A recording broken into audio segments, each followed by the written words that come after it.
Motorslice, a game with a tomboy, a chainsaw, parkour, and vibes. This debut title from Regular Studio takes inspiration from Prince of Persia and Mirror's Edge, then mixes in liminal spaces and puts it all in a large structure, built all by autonomous construction vehicles. I came across Motorslice on social media some time ago, and I was interested in doing parkour with a chainsaw. I enjoyed the demo, but it's time to examine the full game. I was given a key to review the game, so I want to thank Regular Studio for giving me the hookup. Now, walk with me. I want to give you a small vertical slice of this megastructure.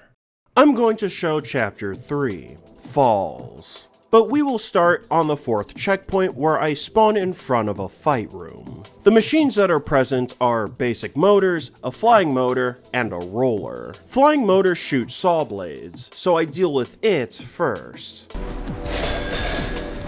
Then I take out one of the basic motors that comes after me, and I go for another one on the left. With the roller in my sight, I make that my next target.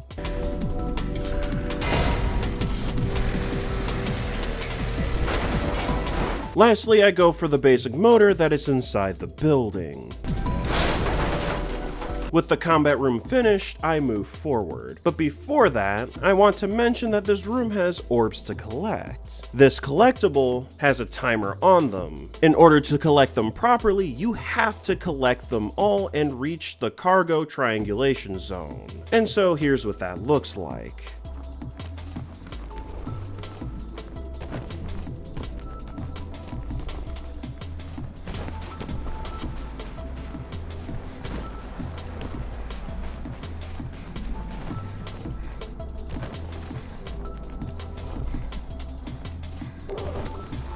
Moving forward, we go from a simple platforming section to a more involved one that includes enemies.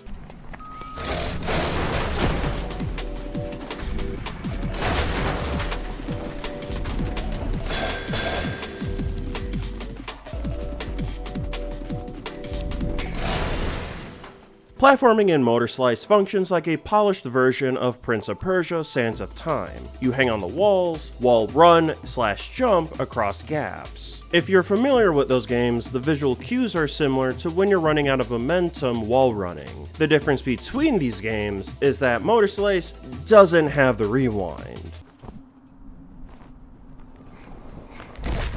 And last time I checked, Prince of Persia didn't have a chainsaw. Speaking of which, as you saw, the Motorslice ability is both used in combat, but also used in platforming challenges. I did screw up twice, but I did jump too early, so it's definitely my fault. This part isn't necessarily that hard.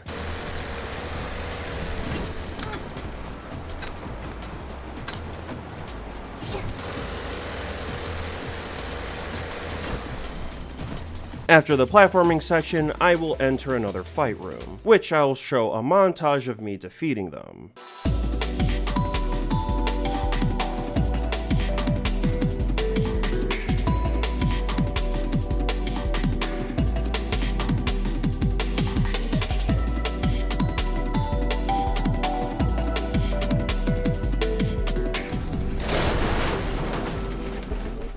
The next room has 2 orbs that I forgot to get, so I'll show you the thought process of getting them now. The first one I go for is one below the drop-off. Getting there is easy, but it's a bit awkward getting back. Fortunately, I was able to figure that out. The second orb is actually one I tried getting in my initial run, but I gave up. I wasn't sure how to reach it up until this point.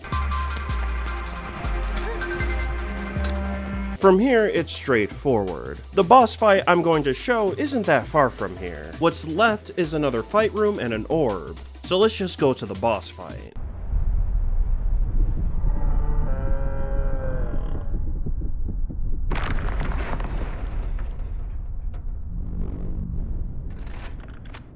Now, I remember coming here the first time and looking forward to this boss fight. Throughout the level, you get to see the machine, and I thought that was pretty cool. The boss itself is big and moves slowly towards you. The dude only has one attack as you're running towards it, and you can parry it, but I didn't get anything cool to happen, unlike the Tonka truck that I fought the first time.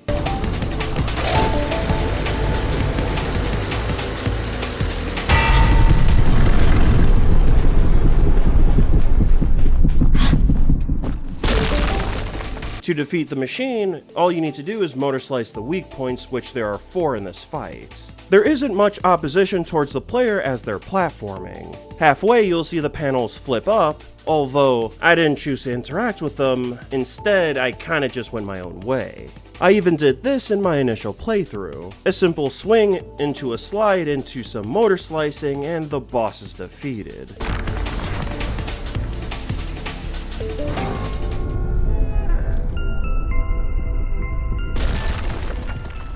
With that colossal machine out of the way, let's get into the weeds of the mechanics of this game.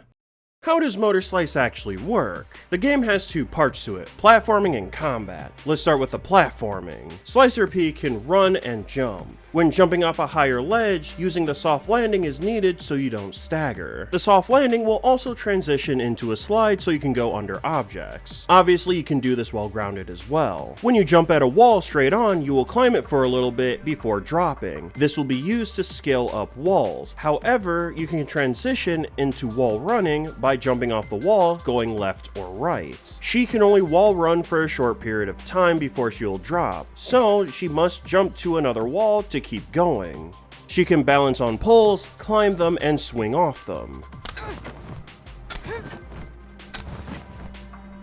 There's a bit of exploration to Motorslice as well, which will involve the player looking for lost drones. As I mentioned before, you'll need to get them to the cargo triangulation zone without dying, and at times, you'll have to do it before the timer is up.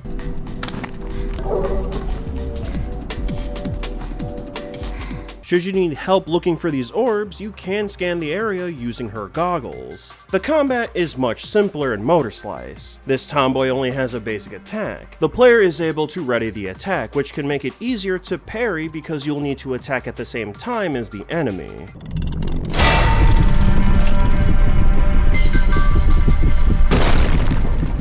The parry can deflect projectiles as well. And while we're on the topic of parrying, you can parry most things. The player is also able to parry with a drone.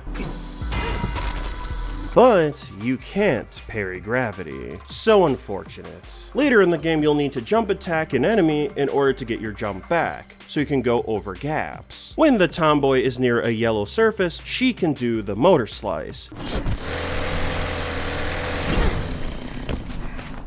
While Motorslicing, you can steer, slow down, and let go. Letting go is needed to change directions, and slowing down is needed to not run into saw blades. Generally, Motorslicing in combat is used for bosses, but as you saw, there is an enemy that you'll need it for, the roller. The level design in Motorslice goes like this. Each level has 2 types of sections, outside and inside. The outside will have Slicer P fight various machines with platforming in between. In order to progress, you must defeat all the machines in that area. There will also be places to slack off. The player will generally have 2 dialogue options to pick from. The inside sections could also be called a transitional zone. These sections are heavy on the platforming and minimal with the enemies. However, the player will be introduced to new machines here. Both types of areas will feature orbs to collect. At the end of each chapter, you'll have to fight a large machine themed after construction equipment. The gameplay that Motorslice has is solid, but something was missing for me. According to one of the developers, Luqui, the sources of inspirations are as follows: Prince of Persia for the gameplay, Mirror's Edge to create a strong sense of direction with a striking atmosphere, Shadow of the Colossus for the big bosses, but also Ico and The Last Guardian for the desolate vibes, Nier Automata for the hot girl killing machines, while the other inspirations are Girls Last Tour, Blame, and Ghost Runner. While some of the inspirations were obvious, I do think the Girls Last Tour, Blame, and Ghost Runner are pretty interesting. Now, when I thought about the gameplay, I found myself mentally going back and forth with my opinion on how the Tomboy controls. When you jump, you're putting a ring on that decision. She can't change her direction mid-jump unless you do the jump attack, and even then, that probably won't always save you. And at first, this kind of annoyed me. But the challenge of the platforming is that you have to plan your routes before you move forward. Unless you had failed attempts previously, you can't plan for how you'll proceed the whole challenge, but you can move with caution. That said, some trial and error is going to occur, whether it be from making the wrong call or just rushing through an obstacle. When you do finally see that opening so you can traverse that obstacle with ease, it can be satisfying. This would include the combat zones too. This right here is why I can say the core gameplay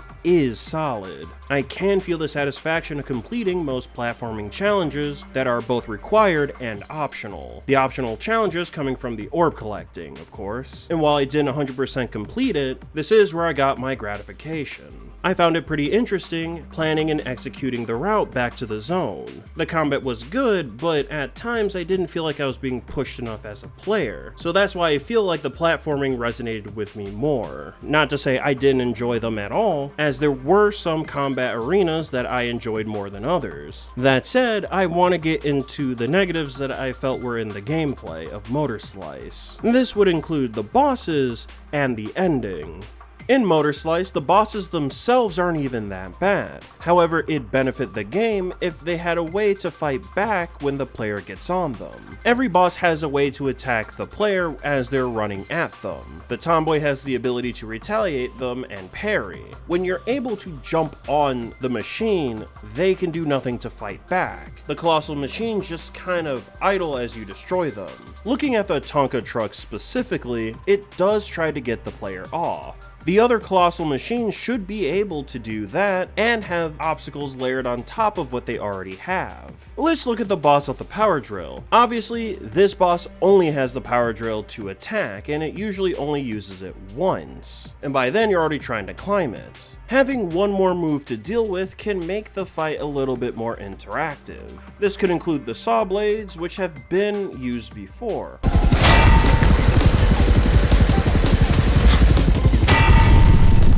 Or you can make the machine shoot large metal rods. Now, getting to the climbing section, I would have thought there would have been more traps, but there's only one and you can skip it. I don't think that's bad, rewarding the player for thinking outside the box, but I thought there would be traps where it would take a little bit more effort to climb the machine.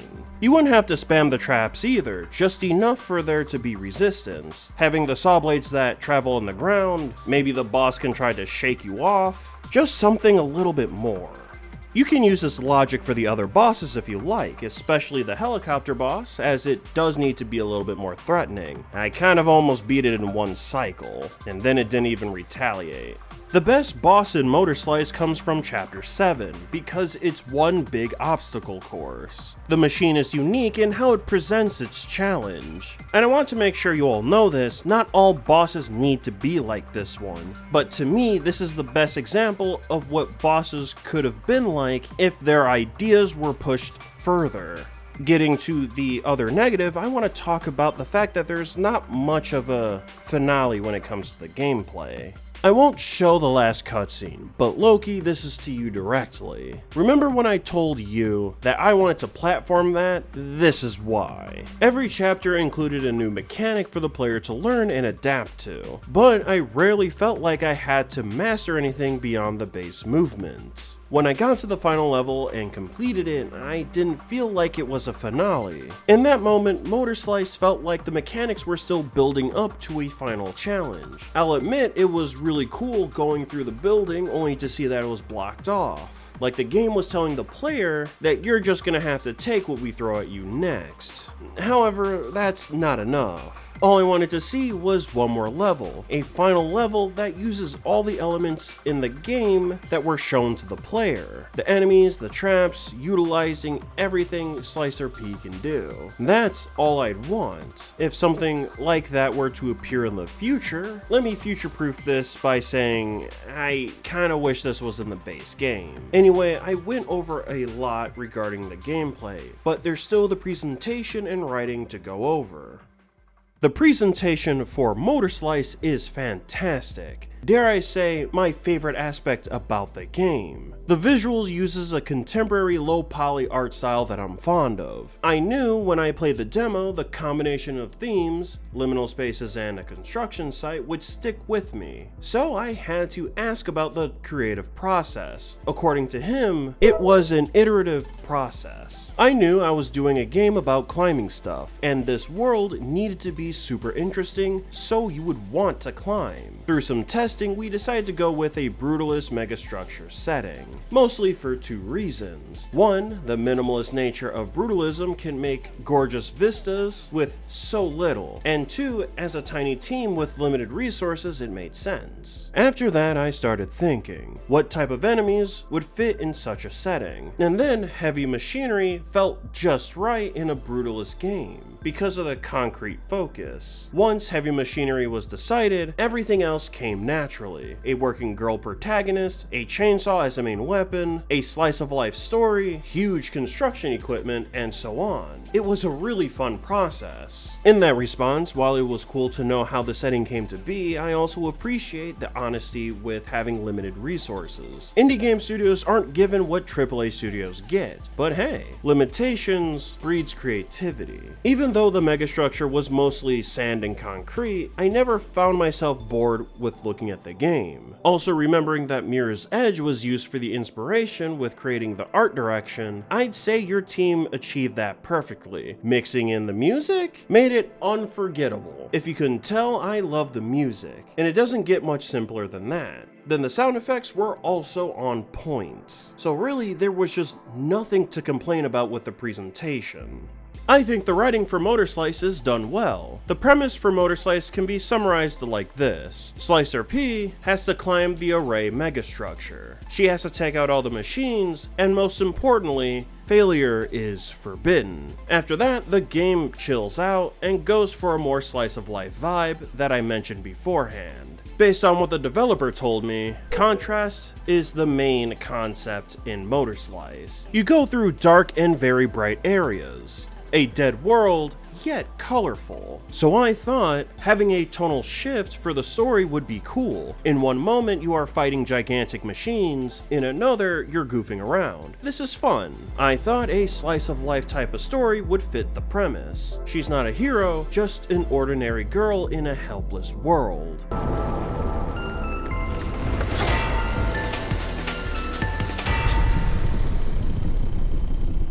Just an ordinary girl, huh? Yeah, alright. We'll keep it moving. Luqui also mentions this world is her reality, so she talks normally about concepts in a way I can present the lore in a very mundane way. It felt unique for a video game story for me. At least Central doesn't require destroying sarcophagus as well. I remember that one time with Slicer Q, and her obsession with destroying these things. Do you still remember that? Or did your memories log get corrupted?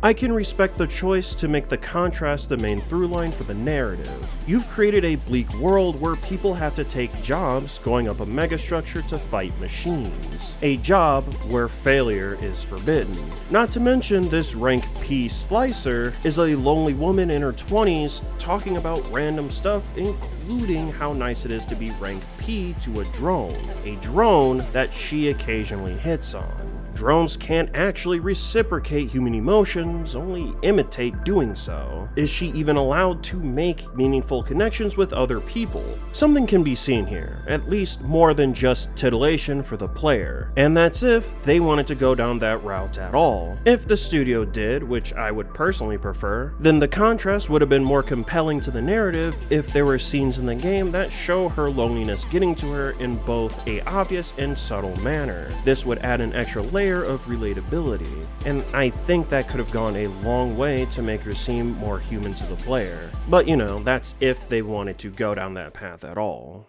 Overall, Motorslice is a good game. I think the game could be great if the gameplay pushed the player a little bit more in mastering the abilities. Learning how to collect the orbs, planning routes, and then executing the plan is a good start, but I think more could have been done. That's where a final platforming challenge could have been a good idea to have. The same can be said for the writing in Motorslice, although to a way lesser extent. The presentation, of course, is peak. So if you are interested in playing Motorslice yourself, you can get it on Steam, PS5, or Xbox for $19.99. While there are games out there being made with parkour, they aren't out yet. The only game I can recommend that I've played currently is Blue Fire. But before I go, I would like to thank Luqui for taking the time to talk to me about his game. I really appreciate it, man. Anyway, that's it from me. Remember to like, comment, and subscribe, and I'll see you in the next one.